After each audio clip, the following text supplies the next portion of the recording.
Nouganoï et nous nous retrouvons pour une nouvelle vidéo. En fait, je voulais tout simplement vous parler d'un journal qui sort en juillet chaque année. Et d'ailleurs, je vous montre que depuis 98, pour ma part, je pense même 96, je les achète en juillet à leur sortie. Et bien là, je l'ai d'aujourd'hui. Il était en kiosque aujourd'hui. Je l'ai acheté et en fait, vous y retrouvez dedans toutes les voitures du monde, y compris celles qu'on ne peut pas acheter en France. Donc on y retrouve les caractéristiques de chaque voiture, leur prix, le prix des options, et ce, pour toutes les voitures du monde. Donc même si, quand je l'achète, il ne me sert pas immédiatement, je le lis une première fois, si je regarde un peu plus précisément, il faut imaginer que, par exemple, aujourd'hui, j'ai beaucoup de voitures qui datent de 98. Et du coup, quand je cherche à acheter une voiture, je regarde quelles étaient les options, quelles étaient les performances, j'ai le nombre de chevaux fiscaux, tout ça, je l'ai dans mes anciens numéros. Donc, je fais pas de pub pour l'autojournal, mais je trouve qu'il est bien fait. Il y en a deux, il y a deux magazines qui font ça, qui sortent ces hors-série spécial salon. Et en fait, je vais justement vous montrer comment ils sont faits. Alors, pour ma part, j'aime les japonaises, je vais prendre une japonaise pour montrer comment c'est fait. Oui, parlons-en. Le magazine est fait de cette sorte-là. Il commence par les françaises. C'est un peu cocorico, mais ça commence par les françaises.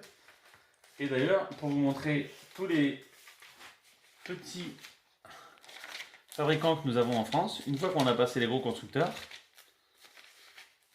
là voilà, on a passé Renault, et bien en fait, on s'aperçoit qu'en France, on peut acheter par exemple une Bibi, voilà, qui ressemble à une petite Méhari électrique, ou encore une Bélier cabriolet. Bon, ça pour ceux qui connaissent les voitures sans permis, c'est pas une nouveauté.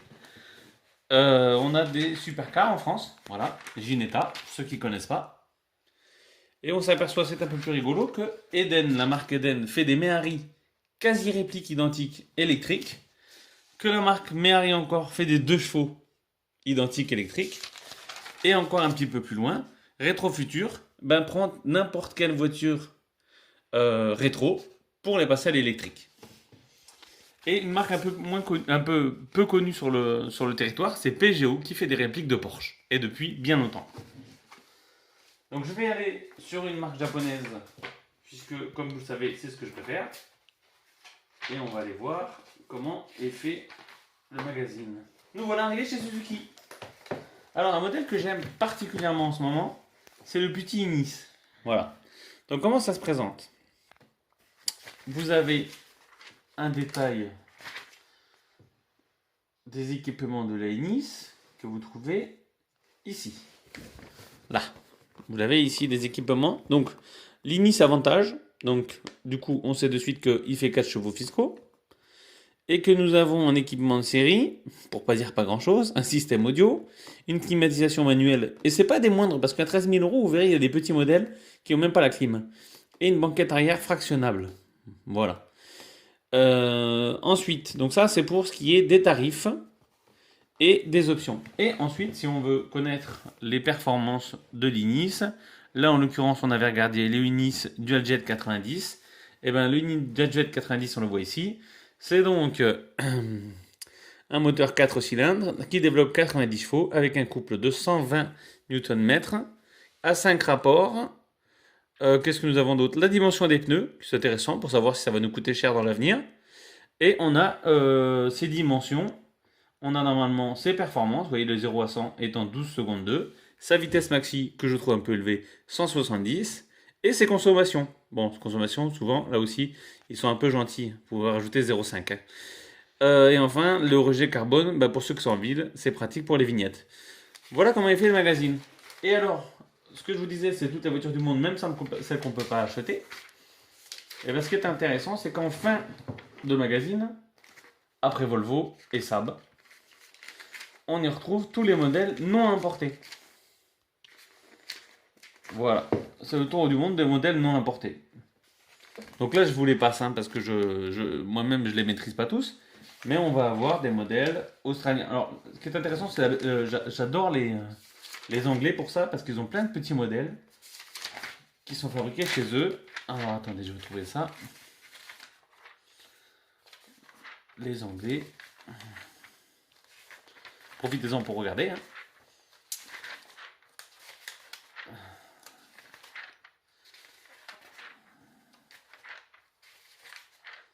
Voilà, la Grande-Bretagne. Et souvent là, on a des trucs sympas. Vous voyez, là, on a une 2 chevaux City. Et après, on a, chez les Anglais, on a beaucoup de voitures qui se vendent en kit. Donc, par exemple, je vais bien en trouver une. Je sais qu'à l'époque, ils en faisaient. Euh, Je vais trouver ça. Tac, tac, tac. Il me semble que c'est. Voilà, par exemple, celle-ci, là. La Dutton. Ouais, c'est un petit roadster produit sur une base de Ford Fiesta. Voilà. Non, c'est la Riff qui était basée sur une base de Ford Fiesta. Et maintenant, ils ont fait une Surf à 4 roues motrices basée sur un Suzuki Jimny. Et les deux véhicules sont livrés en kit. Voilà, comme c'est noté. Et en fait, les Anglais ont beaucoup de voitures comme ça livrées en kit avec des moteurs de Ford ou avec des moteurs Rover. Et c'est pas évident, mais on peut les homologuer en France une fois que le kit est fini. Voilà. Bah, je pense que j'espère et je pense avoir été clair sur la façon dont est préparé ce magazine. Et pour ma part, je continuerai à l'acheter. J'ai quand même une petite remarque pour vous dire à quel point ce magazine est réputé et connu. Moi, je l'ai depuis 80, je pense 96. Bon, là, j'ai que des numéros de 88. Mais il existait déjà dans les années 70. Et les feuilles étaient en noir et blanc, un papier un peu jauni. Et franchement, ben là aussi, c'est une merveille quand vous en avez. Parce que dès que vous voulez acheter une voiture ancienne, ben vous avez pareil toutes les caractéristiques. Bon, j'espère que ma vidéo vous a plu. Si vous l'avez aimé, n'hésitez pas à mettre un petit pouce bleu. Sachez que j'ai beaucoup de voitures, en fait, j'en ai 6, presque 7. Donc si vous avez besoin d'un détail sur un de mes modèles Suzuki ou de mon Toyota Previa, comme j'ai déjà fait une vidéo, n'hésitez pas à me demander, peut-être que je suis déjà passé par là et je pourrais vous faire un tuto. Allez, à bientôt!